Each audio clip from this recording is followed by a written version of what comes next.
All right, welcome to this week's show for Drawn to Wildlife. I am your host, Drew Ramage.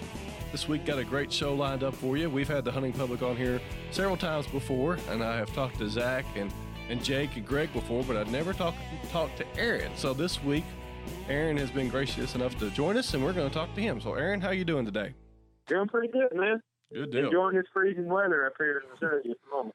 Well, it is coming our way, I believe, next. Yeah. We're usually about a day Yes, sir. behind.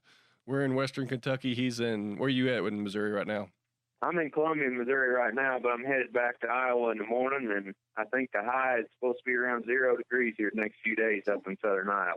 I'm heading up to Columbia not too long from now to watch UK and Missouri play. So, oh, yeah. I enjoy. Yeah. They have a great facility up there. I've been at this will be my second time. I got some friends up there, and they get us tickets every year. So, anyway. Yeah, I wish Missouri win a few more games, but They were in a close They are one. fun to watch. They were in a close one this past week, but LSU pulled it out. And I will say this: last year when I went, they did beat UK, and I did not appreciate that. So, but one of the few times blind squirrel does find a nut every once in a that's while. right.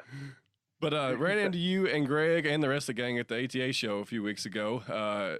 Looked like y'all are having a pretty good time up there. And then you left that immediately, if I'm not mistaken, and went out west to do some Coues Deer hunting.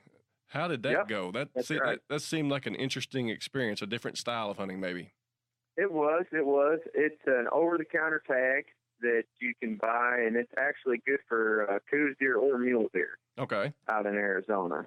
And since I apply to Arizona every year, I apply out there every year for elk. And when you apply for elk, you have to buy their non-resident hunting license.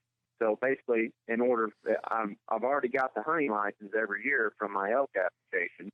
So all I have to do is buy an over-the-counter deer tag. So we did that, and Greg and I flew out from Louisville right at the end of the ATA show that Saturday, and we hunted deer in southern Arizona, right on the Arizona-Mexico border for about a week with Randy Newberg, the guys from Hush, Greg Bowman, Ryan Lampers, Sam Zoll, and a bunch of real good fellows from Arizona Game and Fish.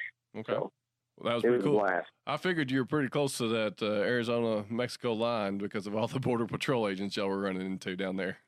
Oh, yeah, we could see the border on many occasions right there. It's pretty crazy down there, Well, but there's lots of deer. Yeah. Lots of deer. Yeah, I've heard some of the stories, but tell me about that. What the deer? That's a different type of deer. I mean, it's still a deer, but the size of that is different, and the habitat out there is completely different than probably what you're accustomed hunting.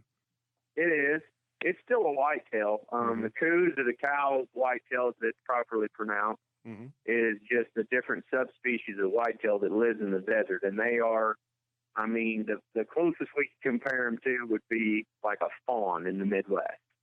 That is a mature buck. Really? So See, it doesn't come across that on the camera. I mean, but a fawn. They are small, Okay. very, very small. They look, maybe I'm exaggerating just a little bit, but I mean, the bucks might be just a hair bigger, but if they are, it ain't by much. They are really, really small.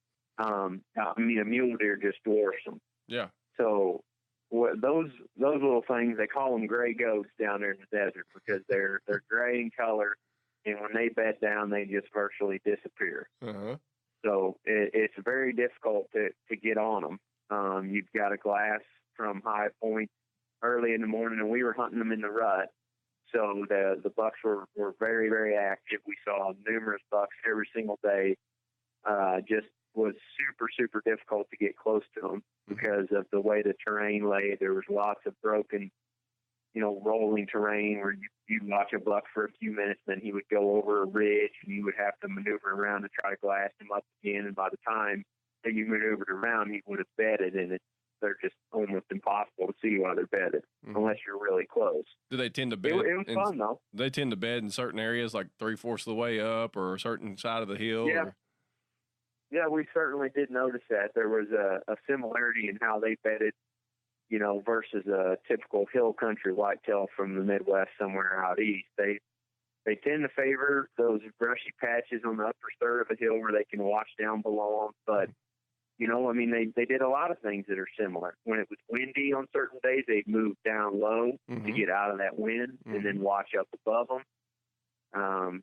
There was just a variety of things that they would do in order to keep safe while they were bedded. But many similarities, and there were certainly certain types of habitat that it at least from the surface, looked like they were favoring on most days. Out there, the south-facing slopes don't catch as much heat in the summer, so they obtain more moisture. Mm-hmm. So those slopes tend to have more oak growth, and that's what the deer like to bed in and live in. Mm-hmm. On the opposite side, I guess. Well, it would be the north-facing slopes and the south-facing slopes catch the most heat. So the north-facing slopes hold the most moisture and have that good habitat. The south-facing slopes are pretty much getting baked in the middle of the desert all summer. So there's not as much habitat there for them. I mean, they still use all parts of the landscape and bed throughout, but we definitely seem to find concentrations of Coues deer in on those north-facing slopes with a lot more of that oak woodland habitat.